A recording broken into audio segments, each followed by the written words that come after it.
Kwa jina la Baba na la Mwana na la Roho Mtakatifu. Amina. Heri ya siku ya kuzaliwa Padre Conrad. Mungu akulinde safari ya imani. Heri ya siku ya kuzaliwa Padre Conrad. Roho Mtakatifu akuongoze kila wakati. Kuna watu wanaishi maisha marefu sana hapa duniani, lakini wachache sana huacha alama ya milele hapa duniani. Father Conrad ni miongoni mwa hao wachache ambao kamwe hawatasahaulika hapa duniani. Leo kwa furaha kubwa tunamshukuru Mungu kwa zawadi ya maisha ya Father Conrad, mtumishi mwaminifu wa Mungu anayetimiza miaka 97 tangu kuzaliwa kwake. Ni miaka aliyoishi si kwa maneno tu, bali kwa upendo, matendo na kwa kutimiza wajibu. Kabla ya kuitwa mzee wa miaka 97, Father Conrad amekuwa akiitwa baba wa wasio na walio na baba, mwalimu wa walio na wasio na walimu, mfariji wa wasio na walio na wafariji, mkulima aliyependa kulima, na rafiki wa masikini wanaotamani kuwa na rafiki lakini wasio na rafiki. Kwa miaka mingi Father Conrad alitumikia kwa uaminifu katika parokia ya Nyangao ya Mtakatifu wa Bulga.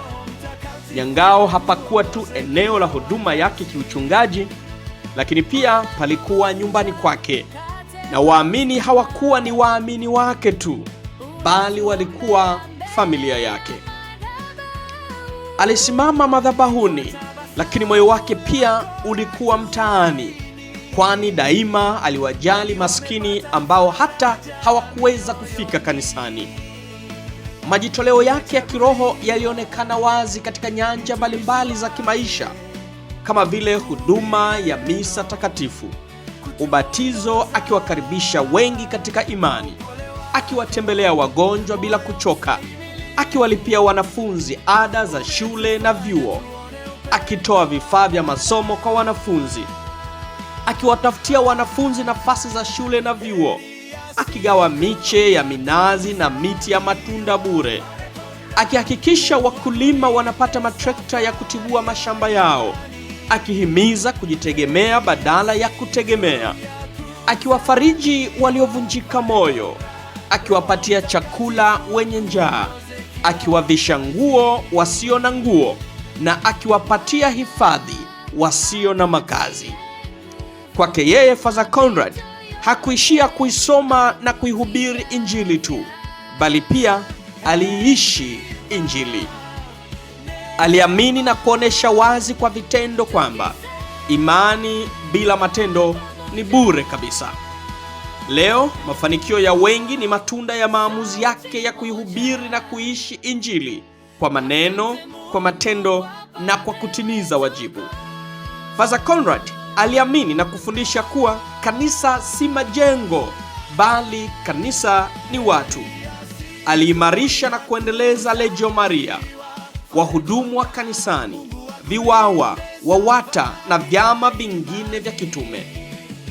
Alijenga kanisa hayo, si kanisa linalotegemea kuta za matofali, bali kanisa linalotegemea mioyo ya watu wenye utu na ari. Leo hii Father Conrad yuko Ujerumani, lakini Nyangao iko moyoni mwake, na yeye yuko mioyoni mwa Wananyangao. Umbali hawezi kufuta historia, udugu na upendo kati yetu. Kwa niaba ya waamini wa parokia ya Nyangao, tunamshukuru Mungu kwa maisha yako Father Conrad. Tunamshukuru Mungu kwa majitoleo yako Father Conrad. Tunakuombea afya njema na maisha marefu zaidi Father Conrad. Tutakukumbuka daima, tutakuombea daima, na ukweli ni kwamba tutakumisi daima. Heri ya siku ya kuzaliwa